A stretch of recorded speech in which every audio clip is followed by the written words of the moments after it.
13 دسمبر کو کاشی میں ایک مندر کے افتتاح کے دوران مودی نے اپنی تقریر میں اورنگزیب کی جانب اشارہ کرتے ہوئے کہا کہ کس طرح مسلم حملہ آوروں نے کاشی شہر کو تباہ کیا۔ اس خطاب کے بعد یو پی کے انتہا پسند وزیر اعلیٰ آدتیہ ناتھ یوگی نے 52 صفحات پر مشتمل ایک کتاب شائع کی اور اسے پورے کاشی شہر میں تقسیم کیا۔ اس کتاب میں کاشی شہر کا تاریخی پس منظر اور اس میں واقع مندروں کا احوال بیان کیا گیا ہے کہ کس طرح اورنگزیب اور دیگر مسلم بادشاہوں نے ان مندروں کو تباہ کیا۔ مودی نے اپنی تقریر میں کہا کہ ہمیں ان مندروں کو دوبارہ بحال کرنا ہے۔ وی ایچ پی کے ریجنل سیکرٹری کا کہنا تھا کہ رام مندر کے بعد ملک کے تمام مندروں کو بھی حملہ آوروں سے آزاد کر لیا جائے گا۔ اس کا مزید کہنا تھا کہ ہم نے رام مندر کو آزاد کرا کر اپنا وعدہ پورا کیا، اب ساری مساجد گرا کر باقی مندر بھی آزاد کروا لیں گے۔ مودی کے دورہ کاشی اور یوگی کی خطاب کے بعد یہ پیغام جاتا ہے کہ ہندوستان میں کوئی مسجد تھی ہی نہیں، یہ ایک ہندو ملک تھا اور سارے ہندو تھے، جیسا کہ آر ایس ایس اور دیگر انتہا پسند ہندوؤں کا یہ نظریہ ہے کہ اس سے پہلے سب ہندو تھے۔ اس کا مطلب یہ ہوا کہ یہ ساری مساجد مندروں کو گرا کر بنائی گئی تھیں، اسی لیے گھر واپسی تحریک کے ذریعے ساری مسجدوں کو گرا کر ان کی جگہ دوبارہ مندر تعمیر کیے جائیں گے، اور ساتھ ہی مسلمانوں کو زبردستی ہندو بنایا جا رہا ہے، کیونکہ بقول ہندوؤں کے پہلے سارے ہندو تھے۔ اس سے پہلے آپ نے کبھی نہیں دیکھا ہوگا کہ اتنے بڑے ملک کا وزیر اعظم مندروں کا دورہ کرتا ہو اور اس نوعیت کے بیانات دیتا ہو۔ یہ اس لیے کیا جا رہا ہے تاکہ ہندو مندروں کی اہمیت بڑھائی جائے اور آہستہ آہستہ ہندوستان سے اسلام کا صفایا کر دیا جائے۔ بتاتے چلیں آپ کو کہ ہریانہ میں مسلم نوجوان پر بدترین تشدد کے بعد قتل کر دیا گیا۔ ہریانہ کے علاقے رسول پور میں راہل خان نامی مسلمان نوجوان کو اس کے 3 ہندو ساتھیوں نے بہیمانہ تشدد کرنے کے بعد قتل کر دیا، جن کو بعد میں گرفتار بھی کر لیا گیا۔ تینوں ملزمان گزشتہ کئی عرصے سے راہل خان سے پیسوں کا تقاضا کر کے اسے تنگ کر رہے تھے۔ جب بات نہ بنی تو تینوں ملزمان نے موقع دیکھ کر مسلم نوجوان کو کلہاڑیوں اور لوہے کی راڈ سے بدترین تشدد کا نشانہ بنا کر قتل کر دیا۔ تشدد کے دوران ملزم ملا اور مسلم جیسے الفاظ کا تکرار کر رہے تھے۔ اس واقعے کی ویڈیو سوشل میڈیا پر کافی وائرل ہے۔ یہ ایک الگ طرح کا ظلم ہے جو بھارت میں مسلمانوں پر ہو رہا ہے، جہاں ایک مسلمان کے کئی ہندو دوست اور کولیگز ہوتے ہیں۔ ایسی صورت میں تھوڑی سی بھی گرما گرمی مسلمانوں کے خلاف نفرت اور پھر یہی نفرت تشدد کے بعد قتل میں بدل سکتی ہے۔ آج کے بھارت میں اگر آپ کا کسی مسلمان کے ساتھ ذاتی اختلاف ہو جائے تو مذہب کے نام پر اس کا قتل بھی کیا جا سکتا ہے۔ بات کرتے ہیں کہ ہندوتوا ایجنڈا چھوڑنے پر بی جے پی شیو سینا سے ناراض ہو چکی ہے۔ بی جے پی کے یونین منسٹر امت شاہ نے ایک دھواں دار خطاب میں مہاراشٹر کی شیو سینا حکومت کو آڑے ہاتھوں لیا۔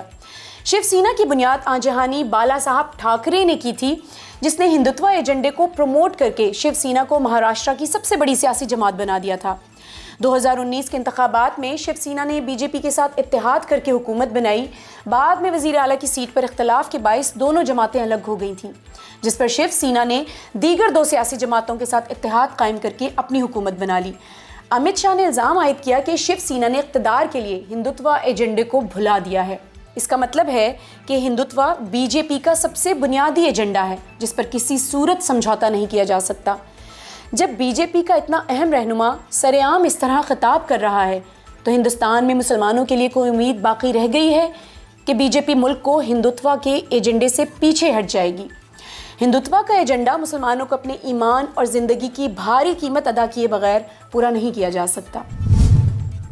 اور بات کرتے ہیں ہندوؤں کا اسلام قبول کرنے والے مولویوں کو بے نقاب کرنے کے لیے ملک گیر مہم کے بارے میں۔ وی ایچ پی کے جنرل سیکرٹری نے حکومت سے مذہب کی تبدیلی کے لیے مرکزی قانون نافذ کرتے ہوئے آئینی تبدیلیاں لانے کا مطالبہ کیا ہے۔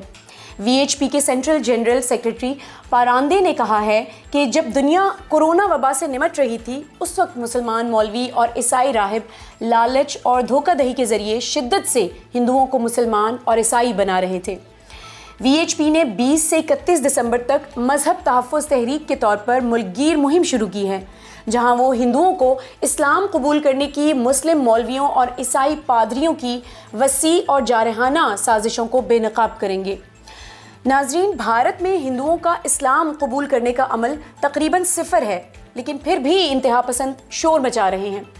اس مہم کا اصل ایجنڈا عام ہندو عوام میں مزید نفرت پیدا کرنا ہے اور مسلمانوں کو کسی بھی تبلیغی سرگرمی سے روکنا اور اس کے ذریعے اکثریتی سیاست کھیل کھیلنا ہے۔ ان سب میں مسلمان قربانی کا بکرا ہیں جو اپنی حفاظت کرنا بھی نہیں جانتے۔ اور بات کرتے ہیں کہ بندر بمقابلہ کتوں کی گینگ وار، ہندوستانی مسلمانوں کے لیے سبق۔ برطانیہ کی دی گارجین اخبار نے مہاراشٹر کے بیٹ گاؤں کے 2 لنگور بندروں کی ایک خبر شائع کی ہے جن کے بارے میں یہ خیال کیا جا رہا ہے کہ ان دونوں بندروں نے کتے کے 250 بچے مار کر سارا گاؤں خالی کر دیا ہے۔ جن 2 بندروں کو بعد میں گرفتار کیا گیا وہ کتے کے بچوں کو اونچی سطح پر لے جاتے اور چھتوں پر پھینک دیتے تاکہ وہ بھوک سے مر جائیں یا گر کر مر جائیں یا مرنے کے لیے دریا میں پھینک دیتے۔ گاؤں والوں کا کہنا ہے کہ یہ انتقامی کارروائی ہے۔ چند ماہ قبل چند کتوں نے ایک شیر خوار بندر کو مار ڈالا تھا جس کے بعد بندروں نے گینگ وار شروع کر دی تھی۔ یہ کہانی ہم اس رپورٹ میں آپ کے سامنے کیوں پیش کر رہے ہیں؟ اس کہانی میں بھارتی مسلمانوں کے لیے ایک بڑا سبق ہے۔ اگر بندر کا ایک بچہ کتوں کے ہاتھوں مارا جائے تو وہ کتوں کی پوری نسل کا پیچھا کرتے ہیں۔ دوسری طرف کشمیر میں روزانہ کتنے شیرخوار بچے مارے جاتے ہیں اور کتنے مسلمانوں کو پرتشدد ہجوم نے بے دردی سے قتل کیا ہے۔ لیکن بھارت کے 20 کروڑ مسلمانوں میں ان بندروں جتنا جوش اور غیرت بھی نہیں ہے۔ ہم انتقام اور شدت کا پرچار نہیں کر رہے، لیکن یہ ان 20 کروڑ مسلمانوں کا جمہوری حق نہیں ہے کہ وہ اپنے اوپر ہونے والے مظالم کے خلاف آواز اٹھائیں۔ انہیں ان بھارتی بندروں سے ہی سبق سیکھنا چاہیے جنہوں نے بدلہ لے کر کتوں کی زندگی اجیرن کر دی۔ پھر یہ بھارتی مسلمان بھارت کے قانونی جمہوری دائرے میں رہتے ہوئے ان انتہا پسند ہندوؤں کو کیوں ٹف ٹائم نہیں دے سکتے؟ اور خبر دیں آپ کو کہ مسلمان مذہب کو تبدیل کریں اور مندروں میں عبادت کریں۔ 32 ہندو تنظیموں کی متحدہ جدوجہد کمیٹی کے چیئرمین بھاردواج نے گڑگاؤں میں نماز جمعہ کے تنازع کی حل کی تجویز پیش کی ہے۔ اس کا حل یہ ہے کہ ریاست ہریانہ کے تمام مسلمان بڑے پیمانے پر مذہبی تبدیلی کریں، یعنی گھر واپسی ہندو مذہب میں، اور پھر وہ مندروں میں جا کر ہندوؤں کی طرح عبادت کر سکتے ہیں۔ نماز جمعہ کا مسئلہ حل ہو جائے گا۔ مذہب کی تبدیلی کی اس دعوت کے پیچھے دلیل یہ ہے کہ ہریانہ کے تمام مسلمانوں کے آباء و اجداد پہلے ہندو تھے، اس لیے انہیں اپنے اصل مذہب کی طرف لوٹ جانا چاہیے۔ اس سے ظاہر ہوتا ہے کہ ہندو کس قدر جارحانہ انداز سے اسلام کا نام و نشان مٹانا چاہتے ہیں۔ RSS، VHP اور تمام ہندو انتہا پسند تنظیموں نے ہندو راشٹر کے لیے اپنے ایجنڈے پر زور دیتے ہوئے مسلمانوں کو صرف 2 آپشنز دیے ہیں، یا تو وہ ہندو مذہب اختیار کر لیں یا پھر بدترین مظالم کے لیے تیار ہو جائیں جس میں انہیں جان کی قیمت تک دینا پڑے گی۔ اور آپ کو بتاتے چلیں کہ لکشدویپ جزائر میں جمعے کو مزید تعطیل نہیں کی جائے گی۔ ہندوستان کی ریاست کیرالہ کے قریب لکشدویپ جزیرے کا مشہور مقام ایک بار پھر خبروں کی زینت بنا ہوا ہے جب یونین منسٹری نے جمعے کو چھٹی کی 6 دہائیوں پرانی روایت کو بدل دیا۔ جزیرے پر 97% آبادی مسلمانوں کی ہے، جہاں پر جمعے کو عبادت کے دن کے طور پر منایا جاتا ہے، اور جزیرے پر ہفتے کے آخر میں سرکاری چھٹی کا دن ہوتا تھا۔ جزیرے کے متعصب گورنر پرفل پٹیل نے اتوار کو سرکاری چھٹی میں تبدیل کر دیا ہے۔ یہ شخص 2003 کے گجرات فسادات میں مودی کا رائٹ ہینڈ تھا، جسے امت شاہ نے چند ماہ قبل لکشدویپ کا گورنر مقرر کیا تھا۔ مختلف حلقوں کی جانب سے اعتراضات کے باوجود جزیرے پر ظالم حکمران بن کر آیا اور مسلمانوں کی پرامن زندگیوں کو متاثر کرنا شروع کر دیا۔ بھارت بے دردی سے ہر مسلمان کی شناخت کو تباہ کرنے کے درپے ہے، اور جیسا کہ ہم اپنے گزشتہ چند ہفتوں سے رپورٹ میں کہہ رہے ہیں کہ جمعے کی نماز کو روکنے کے خلاف ملک گیر مہم چل رہی ہے جس کا آغاز گڑگاؤں سے ہوا ہے۔ دوسری طرف بھارت میں 64,000 مسلم آبادی والے جزیرے کو ناجائز سرگرمیوں کے ساتھ سیاحتی مقام میں تبدیل کرنا ہے۔ اس جزیرے کو چلانے والی کیرالہ کی عدالت بھی مودی کی چالوں کو روکنے میں بے بس نظر آ رہی ہے، اور یہ پیشن گوئی کی جا رہی ہے کہ یہ جزیرہ مودی اور RSS کے لیے نسل کشی کے تجربات کرنے کے لیے بہترین مقامات میں سے ایک ہے۔ اور ناظرین، جھارکھنڈ اسمبلی نے اینٹی موب لنچنگ بل پاس کیا ہے۔ موب لنچنگ اقلیتی برادریوں کو نشانہ بنانے کا ایک عام طریقہ بن گیا ہے، جس میں انتہا پسند ہندو مذہب کے بہانے مسلمانوں اور عیسائیوں کا بے دردی سے قتل کرتے ہیں۔ اس کام کا آغاز مسلمانوں سے شروع ہوا، جس میں گائے کے تحفظ کے تحت کئی مسلمانوں کو پرتشدد ہجوم نے مار مار کر ہلاک کر دیا۔ اب یہ رواج بڑھتا ہی چلا جا رہا ہے اور آخرکار عیسائی بھی اس سے متاثر ہو رہے ہیں۔ بھارت کی طرف سے آج تک موب لنچنگ کے کسی بھی واقعے پر کوئی مقدمہ نہیں چلایا گیا ہے۔ جھارکھنڈ مشرقی ہندوستان کی ایک چھوٹی سی ریاست ہے جہاں پر اگرچہ اکثریت ہندو آبادی کی ہے، لیکن عیسائیوں اور چھوٹے شیڈیول کاسٹ قبائل کی ایک اہم اقلیتی آبادی بھی وہیں پر مقیم ہے۔ جھارکھنڈ کی غیر بی جے پی حکومت نے اینٹی موب لنچنگ بل پاس کیا ہے، جس کے تحت موب لنچنگ کرنے والے افراد کو 25 لاکھ روپے جرمانہ اور قید کی سزا کا اعلان کیا ہے۔ اس بل میں موب لنچنگ کو ہوا دینے یا ایسی فضا پیدا کرنے والے افراد کو بھی شامل کیا گیا ہے۔ بی جے پی نے اس بل کی مخالفت کرتے ہوئے اس بل میں کئی ترامیم لانے کی تجویز دی تھی، لیکن وزیر اعلیٰ ہیمنت سورین نے بی جے پی کی سفارشات کو نظر انداز کرتے ہوئے اقلیتی برادریوں کو تحفظ فراہم کرنے اور ریاست میں امن، فرقہ وارانہ ہم آہنگی کے قیام کے جواز کے ساتھ بل کو منظور کر لیا۔ یہاں ایک بات قابل غور ہے کہ موب لنچنگ ایک غیر انسانی فعل ہے جس کے تحت لوگوں کا ایک گروہ کسی شخص کو صرف اس لیے مارتا ہے کہ وہ گائے اپنے ساتھ لے جا رہا ہے یا عیسائیت کو کچھ ہندوؤں کے سامنے پیش کرنے کی کوشش کر رہا ہے، اور بی جے پی اس بل کی مخالفت کر رہی ہے جس کا مقصد بے گناہ لوگوں کی جانیں بچانا ہے۔ تو کیا اس کا مطلب یہ نہیں ہے کہ ہندوستان کی حکمران جماعت بی جے پی درندے ہیں جو اقلیتوں کو اس طرح کے وحشیانہ انداز میں قتل ہونے دیکھنا چاہتے ہیں؟ اور ناظرین، بات کرتے ہیں کہ حیدرآباد کو بھاگیہ نگر میں تبدیل کیا جائے گا۔ آر ایس ایس نے ایک ٹویٹ کے ذریعے حیدرآباد کو بھاگیہ نگر کہا ہے، جس سے ایک نئی تشویش پیدا ہو گئی ہے۔ یو پی کے وزیر اعلیٰ آدتیہ ناتھ یوگی نے 2020 میں حیدرآباد کی جگہ بھاگیہ نگر کا نام پیش کیا تھا، اور ایسا لگتا ہے کہ آر ایس ایس ایسا کرنا چاہتی ہے۔ اگرچہ سرکاری طور پر نام کی تبدیلی کا اعلان نہیں کیا گیا ہے، لیکن آر ایس ایس نے اپنے ٹویٹ میں کہا کہ جنوری 2022 میں ایک 3 روزہ کوآرڈینیشن میٹنگ بھاگیہ نگر تلنگانہ میں منعقد کی جائے گی۔ حیدرآباد ہندوستان کا ایک مشہور مسلم شہر ہے جس میں 45% مسلم آبادی ہے۔ یہ شہر خوبصورت مساجد، حلال پکوانوں، حجاب میں ملبوس عورتوں اور داڑھی اور ٹوپی والے مردوں کی وجہ سے اپنی ایک الگ پہچان رکھتا ہے۔ اگر حیدرآباد کا نام ہندو نام سے تبدیل ہوتا ہے تو یہ مسلمانوں کے لیے بڑی شرم کی بات ہوگی۔ ایسا لگتا ہے کہ انتہا پسند یوگی اس مقصد کے لیے سخت جد و جہد کر رہا ہے، اور یہ عمل حیدرآباد کے مسلمان رہنما اسد الدین اویسی کے منہ پر زوردار تماچا ہے۔ یہ نکتہ کافی اہم ہے کہ بھارت نے مسلم نام والے کئی اہم شہروں اور تاریخی مقامات کے نام تبدیل کیے ہیں، جیسا کہ ہم کہتے رہے ہیں کہ یہ مسلمانوں کی شناخت کا صفایا کرنا چاہتے ہیں۔ انتہا پسند ہندو مسلمانوں کا نام بولنا یا لکھنا تک برداشت نہیں کر سکتے۔ وہ چاہتے ہیں کہ ہر چیز کو ہندو شناخت میں تبدیل کر دیا جائے، اور اگر مسلمان اپنی شناخت کی حفاظت بھی نہیں کر سکتے تو وہ اپنی جان اور ایمان کی حفاظت کیسے کریں گے؟ اگلی خبر ہے کہ بھارت میں مخالف پروپیگنڈے پر 20 یوٹیوب چینلز اور 2 ویب سائٹس بلاک کر دی گئیں۔ بھارت کی اطلاعات و نشریات کی وزارت نے ہندوستانی انٹیلیجنس سروسز کے ساتھ مل کر یوٹیوب کے 20 چینلز کو بلاک کرنے کے احکامات جاری کر دیے ہیں۔ اس وزارت کا کہنا ہے کہ یہ چینلز اور ویب سائٹس ایک مربوط ڈس انفارمیشن نیٹ ورک سے تعلق رکھتے ہیں جو پاکستان سے کام کر رہے ہیں اور ہندوستان سے متعلق مختلف حساس موضوعات کے بارے میں جعلی خبریں پھیلاتے ہیں۔ انہوں نے دعویٰ کیا کہ 20 میں سے 15 چینلز ایک نیا پاکستان نامی گروپ کے ماتحت چل رہے ہیں۔ بھارتی حکومت اس لیے برہم ہے کیونکہ ان چینلز نے جنرل بپن راوت کی حادثاتی موت پر ان کا ظالمانہ چہرہ پیش کیا تھا۔ بھارتی حکومت نے دعویٰ کیا کہ ان چینلز کے 550 ملین ویوز جبکہ 3.5 ملین مشترکہ سبسکرائبرز ہیں۔ ہر ملک کا اپنا انٹرنیٹ گیٹ وے ہوتا ہے جس کے ذریعے وہ اپنے ملک کے اندر آنے والے مواد کو روک سکتے ہیں، لیکن یہاں بھارت یوٹیوب پر اپنی پالیسیز نافذ کر رہا ہے۔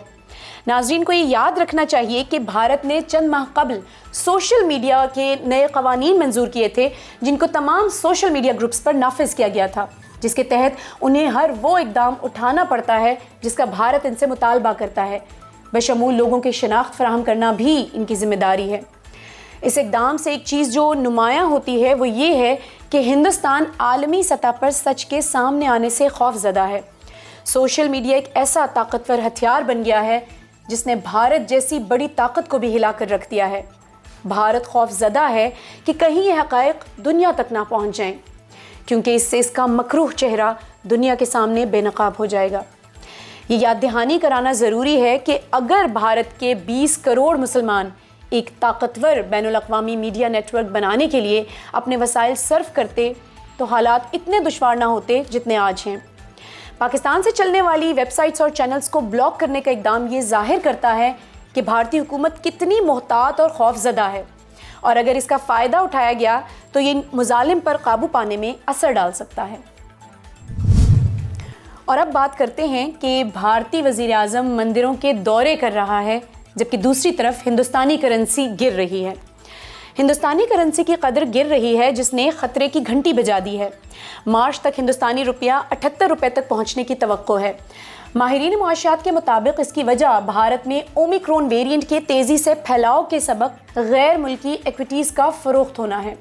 ایک وجہ یہ بھی ہے کہ ہندوستان کا تجارتی خسارہ بہت زیادہ ہے، جس کا مطلب یہ ہے کہ اس کی درآمدات برآمدات سے زیادہ ہیں۔ ہندوستان نے 2021 میں کورونا وبا کے دوران بہت مشکل وقت دیکھا ہے، جس نے خاص طور پر نچلے اور متوسط طبقے کو ایک بڑا معاشی دھچکا دیا ہے۔ اس طرح کے بحرانوں سے نمٹنا حکومتوں کی اولین ترجیحات میں شامل ہوتی ہیں، لیکن مودی حکومت کی پہلی ترجیح کیا ہے؟ ہندوستان کو ایک ہندو قوم میں تبدیل کرنا۔ تمام قدیم مساجد کو گرا کر 1000 سال پرانے مسلم حملہ آوروں سے انتقام کے طور پر مندر تعمیر کرنا مودی حکومت کی پہلی ترجیح ہے۔ جب کسی ملک کا رخ فرقہ واریت اور مسلمانوں کی تباہی کی طرف ہو تو کرنسی کا گرنا خطرے کی بات نہیں ہوتی، بلکہ انتہا پسندوں کے ہاتھوں میں ملک چلا جائے یہ زیادہ خطرناک ہوتا ہے۔ جب ملک پر جنونی انتہا پسند ہندوؤں کا راج ہو تو پھر کوئی غیر ملکی اس ملک کا دورہ کرنے کی جرت کیوں کرے گا؟ اور ناظرین، آپ کو خبر دیں کہ اپنی کتاب میں تبصرہ کرنے پر سلمان خورشید پر FIR درج کی گئی ہے۔ اتر پردیش کی عدالت نے کانگریس کے سینئر لیڈر سلمان خورشید کے خلاف اپنی کتاب sunrise over Ayodhya nationhood in our times میں مبینہ طور پر سناتن ہندو مذہب کا بوکو حرم اور ISIS دہشت گرد تنظیموں سے موازنہ کرنے پر FIR درج کرنے کا حکم دیا ہے۔ سناتن ایک ہندو فرقہ ہے جس کو یاتی نرسنہا نند نے فروغ دیا ہے۔ عدالت نے پولیس کو ہدایت کی کہ FIR قانون کی متعلقہ دفعات کے تحت درج کی جائے اور معاملے کی مناسب تحقیقات کو یقینی بنایا جائے۔ یاتی نرسنہا نند کھلے عام ہندوؤں کو مسلمانوں کے قتل عام کی دعوت دیتا ہے اور اس کے ساتھ کچھ نہیں ہوتا، لیکن اگر سلمان خورشید ان کا موازنہ بھی داعش سے کریں تو ان کے خلاف FIR کاٹ لی جاتی ہے۔ یہ بھارت میں ناانصافی کی انتہا ہے، اور اب بھی بھارت کے 20 کروڑ مسلمان یہ امید لگائے بیٹھے ہیں کہ ایک دن سورج طلوع ہوگا اور سب کچھ معمول پر آ جائے گا۔ There is something wrong with people who misuse Islam, right? I can say that, but I can't say there is something wrong with people who misuse Hinduism. I can't say that. Why can't I say that? Because they have a monopoly on Hinduism. اور آپ کو آگاہ کریں کرناٹکا میں عیسائیوں کی عبادت گاہ میں توڑ پھوڑ کے بارے میں۔ جمعرات کو کرناٹکا کے سوسائی گاؤں میں ایک عیسائی عبادت گاہ پر مبینہ طور پر توڑ پھوڑ کی گئی۔ یہ واقعہ اسی دن پیش آیا جب کرناٹکا مقننہ BJP حکومت کی طرف سے پیش کردہ تبدیلی مذہب مخالف بل پر بحث کر رہی تھی، اور اس وقت ریاست کو شدید احتجاج کا سامنا ہے۔ یہ مزار ایک مندر کے ساتھ ہی واقع ہے اور علاقے میں عیسائیوں اور ہندوؤں کے درمیان کوئی فرقہ وارانہ جھگڑا بھی نہیں ہے، لیکن یہ کام باہر سے آئے مجرموں نے کیا ہے۔ اقلیتی مذاہب کے خلاف نفرت شدت سے بڑھ رہی ہے، اور یہ مسلمانوں کے لیے ایک بڑا انتباہ ہے کہ ان کے ساتھ کیا ہو سکتا ہے۔